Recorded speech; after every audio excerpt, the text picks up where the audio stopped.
the back. The cockpit's not answering. Somebody stabbed in business class. And I think there's mates that we can't breathe. I don't know. I think we're getting hijacked.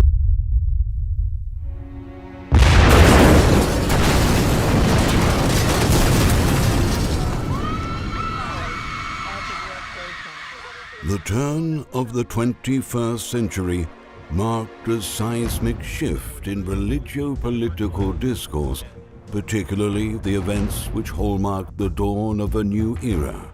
The September 11 attacks in the World Trade Center in New York. I know it's not easy to be away from home. The Anglo-European power structure sought a common enemy. Muslims became the scapegoats. Legitimated by the geopolitical watershed, new atheism took center stage to attempt to counter this enemy. It's a logical progression that goes from believing in faith, having faith that your God tells you to do something, and doing terrible deeds like suicide bombing, like flying planes into skyscrapers. New atheism targeted Islam particularly because of 9/11 and the events of 9/11 and the Al-Qaeda group being comprised of Muslims and adherents to Islam, and therefore Islam was targeted because Islam was displayed as the agitator and the inspiration behind terrorism and the events of 9/11. So therefore, New Atheism had to debunk Islam and to dethrone the concept of God as they understand. And by debunking the concept of God as they understood, they were especially targeting the Quran and the prophetic hadith, as well as the Islamic civilization, 1400 years of Islamic civilization. For want of leadership, this post-Marxist, globalist, anti-theist movement anointed the four horsemen of New Atheism: Richard Dawkins, Christopher Hitchens, Sam Harris, and Daniel Dennett, who all willingly donned the mantle of punishment from God, rather like Genghis Khan did. New Atheism was a reaction. You had people like Lawrence Krauss, Richard Dawkins, who's a zoologist from Oxford University, and you had Christopher Hitchens, and a few other people who were a part of a movement in order to finish religion in a way that they claimed that they were doing this through intellectual arguments. And this movement gathered speed after 9/11. And then a number of books were released, like The God Delusion by Richard Dawkins and God Is Not So Great by Christopher Hitchens. And people read these popular paperbacks thinking that this is the depth of religion as displayed by the authors of those books. So this gained momentum in the 2000s, and then through this movement many young people left Islam, left Christianity, left whatever religion they were following, simply because of those fallacies that were presented in those books. They don't only attack Islam, they also attack other religions, but Islam is one of the main focus of the New Atheism because of political reasons. So Christopher Hitchens, for instance, was someone who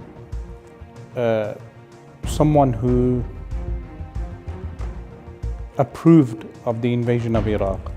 Liberation Act. It shall be the policy of the United States to remove this regime and begin the Middle East again. What's wrong with that? Anyone who wanted to complain should have written to their Democratic senator in '98 and said, "What's this about you promising to remove Saddam?"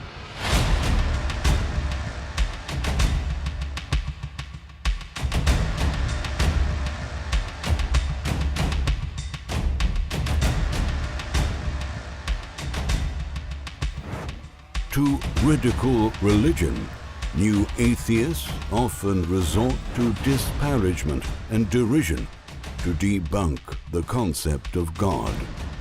They attempt to pit science against religion in the minds of their audience by fabricating the fallacy that science is at odds with religion and cannot be understood in a parallel fashion. I think it's absolute obscene wickedness, and I think their religion is nonsense.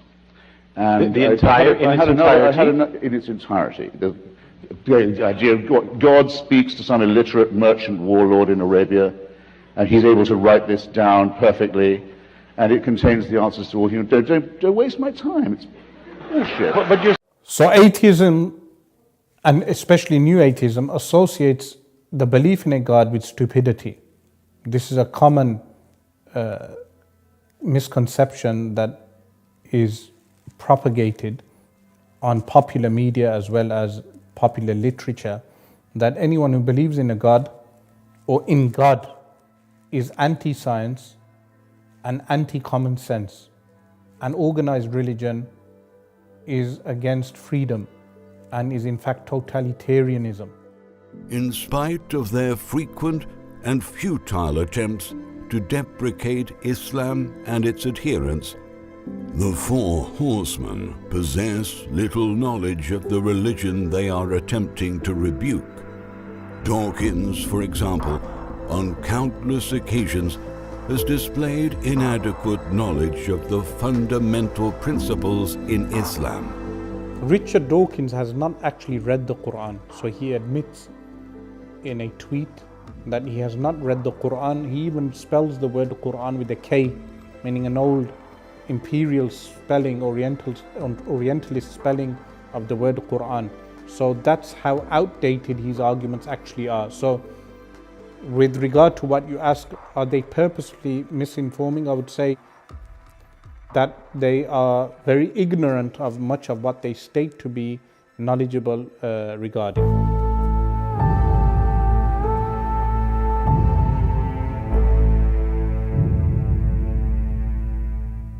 Richard Dawkins is a produce of his generation, post-war imperialist, white supremacist, born in Africa but still considers himself superior.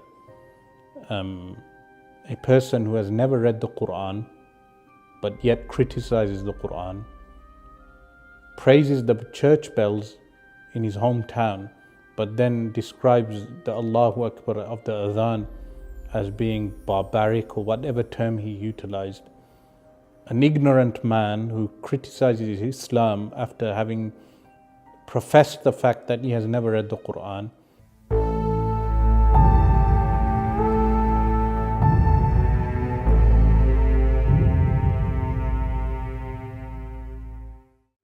New atheism sees a stark difference between a belief in God and science. Not just a difference, but manifest incoherence and incompatibility between the two. Science is lauded by new atheists as an attempt to remove the fog from important issues, such as the chemical beginnings of life, while religion is condemned for being a superstitious myth that fills the gaps with creation stories or imaginary God-filling explanations. Have they wondered how Muslims see science? What we would say scientism, which is basically believing science will give you answers to everything, but science is something that in Islam we have a respectability for science, because science can never contradict our Islamic teachings. But there are those things which go beyond the scope of science. And that is where Islam gives us an ethical code, a moral code, as well as admiration of beauty, music, art. This is beyond the scope of science. So what Islam touches upon is those things which go beyond the scope of science. But New Atheism attempted to furnish the argument that religion and Islam and other religions as well included go against science and are in fact anti-science. The Quran does not contradict empirical fact. So whatever is observed and we know through empirical fact, the Quran does not contradict. This is detailed in the book, as well as the authentic hadith. And sometimes people may misunderstand the actual reading of the hadith. Science is very limited in its scope, in the sense that science in Islam is viewed as the fruit of human efforts in the material realm. So the material realm is utilized for our benefits. This is the scope of science. But when it comes to the metaphysical realm, when it comes to those things which cannot be answered through just study of material and cause and effect, like morality and ethics, beauty and art, then that is the domain of something else other than science.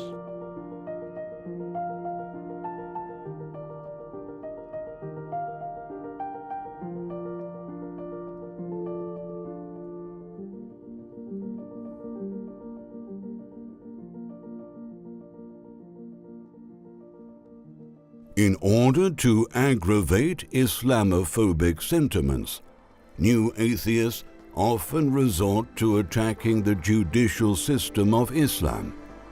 Frequently, however, this is achieved through ad hominem assaults and fallacies as opposed to credible arguments.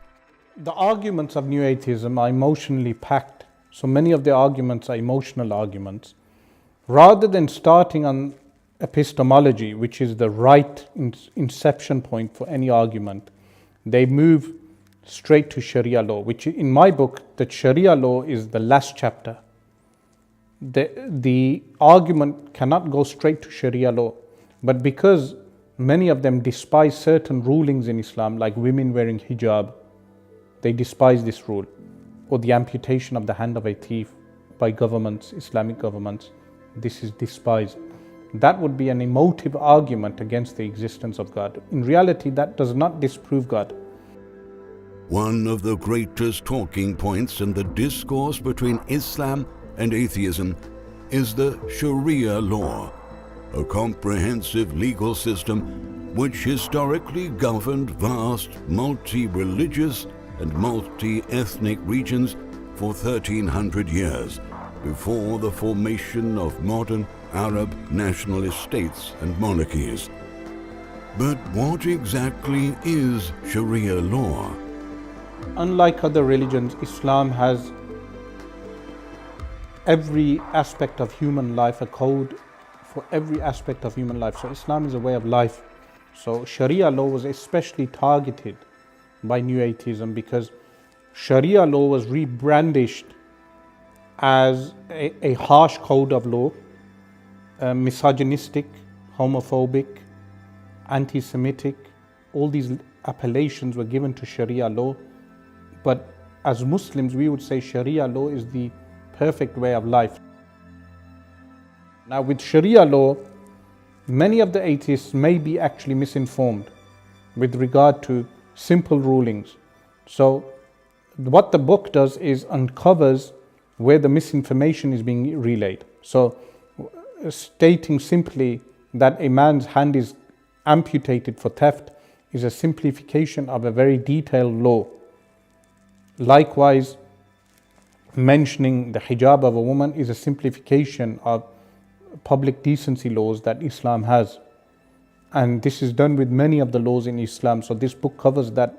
Sometimes this misunderstanding of what some people may term as a misunderstanding is in fact a propaganda which is given for public consumption. So what I am claiming is that there is a clear propaganda against Islam. In his best-selling book, Islam Answers Atheism, published by Rigel Publishing, Asrar Rashid meets new atheists and their troupe to demystify their strange utopian agenda. Using Kalam epistemology, Rashid tackles the common problem of evil and free will, and in so doing articulates the strong proof for the existence of God. The name of the book is Islam Answers Atheism, and it's a book, 6 chapters. Each chapter deals with a different segment. Each chapter is, the chain of the chapters is interconnected like a chain, or you could say the book is like a mosaic. The entire book, to appreciate the book, a person needs to read every chapter. So the first chapter, the opening chapter, is to do with Kalam, which is the rational theology, the rational basis for which historically how Muslims have encountered heretical sects as well as various philosophies and have been able to demonstrate rational proofs for their beliefs. This is what the first chapter comprises of. The second chapter is regarding epistemology. What is the methodology? So a detailed and thorough discussion on what methodology the Muslims employed in countering any arguments against their religion. And the third chapter is a chapter on the proof for God. The fourth chapter is on the problem of evil, why evil exists, why does God even create evil.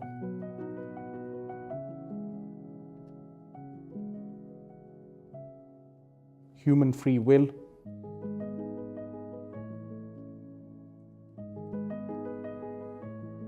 And other philosophical questions which people pose regarding God and the divine attributes of God. So all the contentions against God are covered in chapter 4. Chapter 5 is a chapter on science, the Muslim or the Islamic position on science, what our position on science is, and then the scientific objections against Islam, or specifically the Quran, where it is claimed that the Quran contradicts science or the Hadith contradict science. All those objections are analyzed, and then a response is given to them. And the sixth and final chapter is a detailed discussion on the historicity of the Quran, the preservation of the Quran, the preservation of the Hadith, and a response to the objections of Orientalists and New Atheism. And the final segment of that chapter is regarding Sharia law. So the objections on Sharia law, women's rights, homophobia, as well as the hudud, the corporal punishments in Islam, anything which is portrayed as being harsh, like jihad. These things are, the objections are mentioned, and then the response to those objections. As new atheism strengthens its grip on societies around the globe, Muslims are ever facing engagements and confrontations from atheists over their outlook on life and the irrationality, as they see it, in believing in one God. Whether these be in the form of free books and handouts at universities, or nuanced digs at Muslims in the workplace, a strong and robust response is the need of the time. This book was a response to various engagements with atheists in colleges, universities, in mosques, in churches, on the road, in the parks, in town centers, discussions, informal discussions, formal discussions, debates, sitting with them in cafes, sitting in the front room, in various homes, private homes.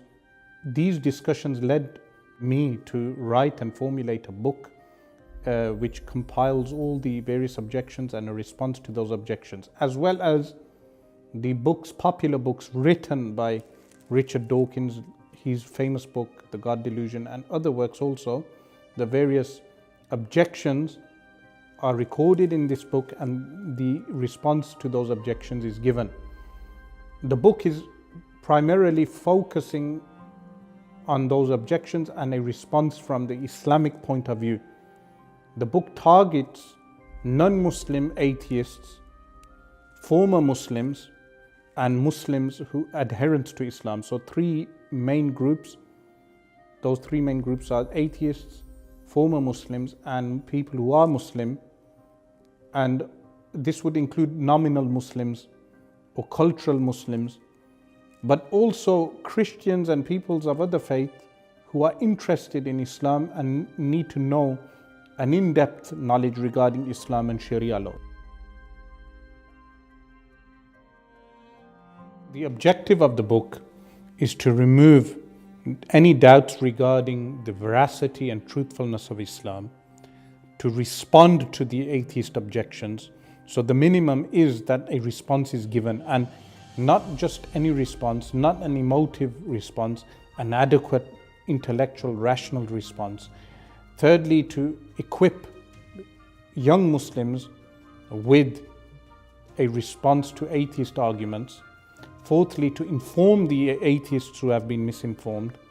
And fifthly, to make the arguments and debates between Muslims and atheists more quality controlled and more in-depth in their nature. That's some of the purposes of this book.